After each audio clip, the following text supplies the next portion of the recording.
Shalom Bapak Ibu Saudaraku, kita bersyukur Tuhan pertemukan kita di ibadah Pelkat malam hari ini.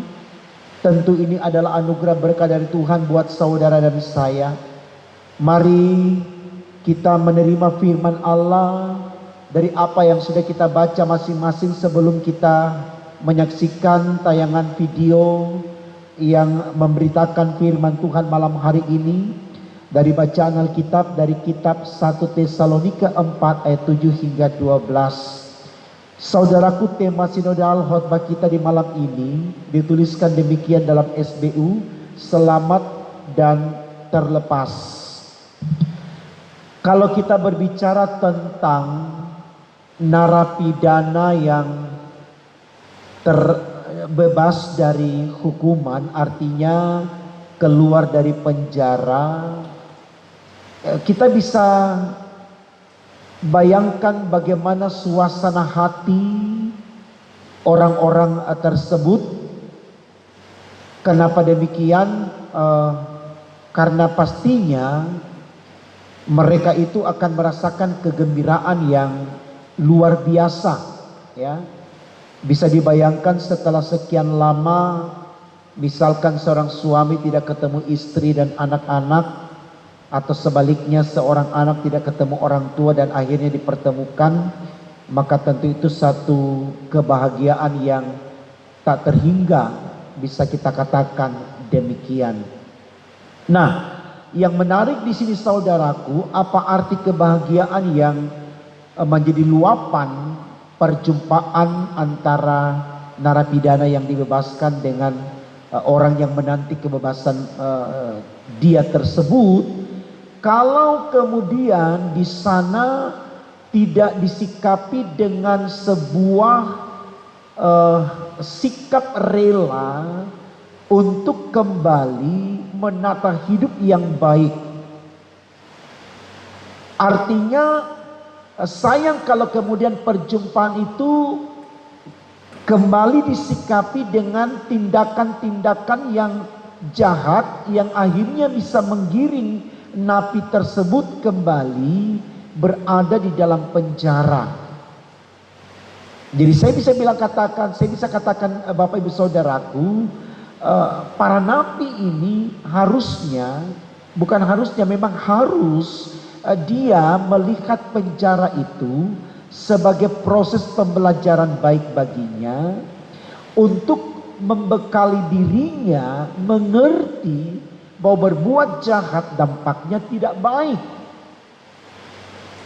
Dia tidak akan bisa bebas mengekspresikan hidupnya karena terkurung dalam jeruji besi yang kita sebut penjara. Nah, oleh karena itu saudaraku, ketika kita mengalami pembebasan, betul-betul kita aminkan itu sebuah keselamatan besar bagi kita yang harus kita maknai dengan totalitas diri sebagai orang-orang yang baik. Itu yang mau dikatakan dalam keimanan kita.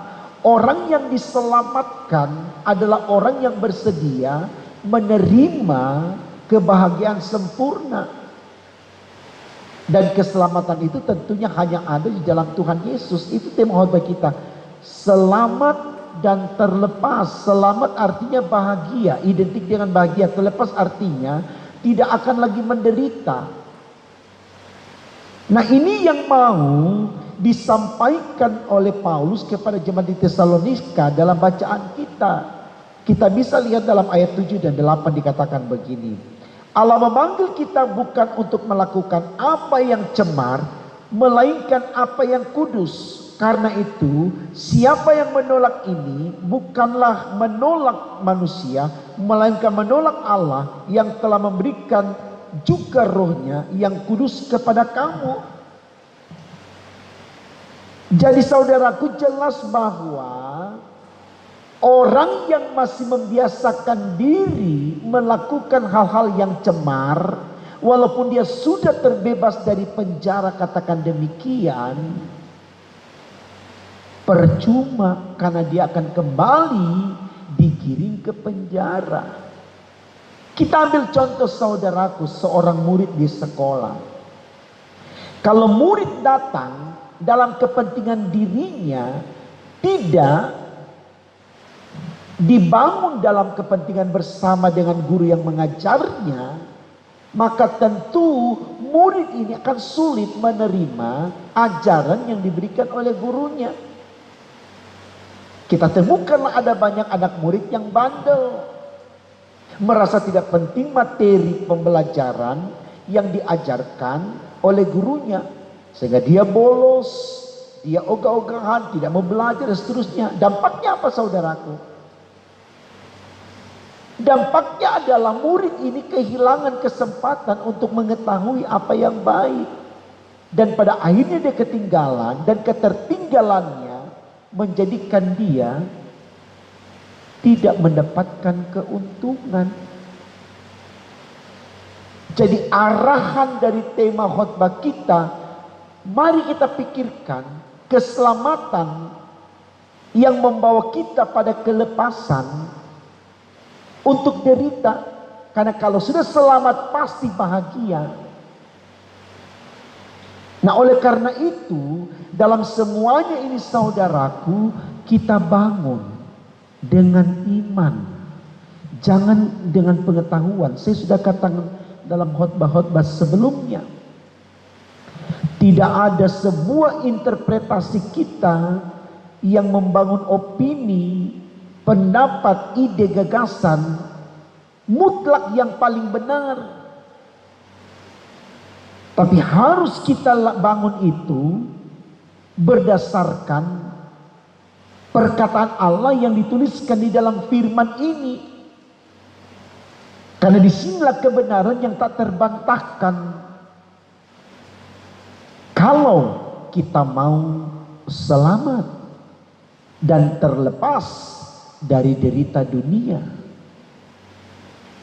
Saya pikir ini baik saudaraku. Bayangkan di masa-masa COVID-19 ini, semua orang gelisah, semua orang takut. Artinya itu identik dengan penderitaan. Tetapi di dalam derita yang kita rasakan, kita masih mencemarkan diri, kita melakukan kebiadaban-kebiadaban yang tidak diinginkan Allah. Apakah kemudian kita akan bahagia? Tentu tidak. Yang saya mau katakan begini, di situasi corona kita sudah menderita. Sesudah corona pun kita juga menderita. Lalu kapan kita bahagia? Kenapa? Kita terus menjadi orang yang jahat. Adalah lebih baik begini saudara. Kita menderita di situasi ini, tapi karena kita setia kepada Allah, lalu kemudian sesudah ini kita bahagia. Seperti pepatah bilang apa? Bersusah-susah dahulu, bersenang-senang kemudian. Mari kita lihat ayat terakhir bacaan kita, dikatakan begini. Mulai dari ayat 11. Dan anggaplah sebagai suatu kehormatan untuk hidup tenang, untuk mengurus persoalan-persoalan sendiri dan bekerja dengan pangan seperti yang telah kami pesankan kepadamu, sehingga kamu hidup sebagai orang-orang yang sopan di mata orang luar dan tidak bergantung pada mereka.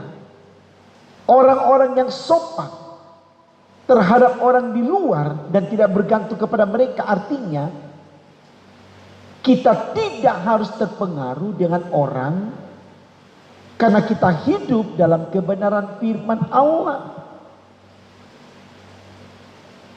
Jadi yang mengarahkan kita untuk hidup sopan adalah firman Allah, bukan dari pengertian kita atau dari pengertian orang. Karena biasanya kalau orang arahkan kita sopan karena ada maunya. Tapi kalau Allah yang mengarahkan kita untuk keselamatan kita, itu bedanya. Karena yang menentukan keselamatan bukan orang tapi Allah. Mari saudaraku, kita lihat tema khotbah kita, selamat dan terlepas. Peroleh keselamatan berarti kita terlepas dari derita. Dan ini yang diajarkan Paulus, baik kepada jemaat Tesalonika maupun kepada saya dan Bapak Ibu. Lakukan itu untuk kemuliaan nama Tuhan, maka kita akan mendapatkannya. Tuhan memberkati firman-Nya.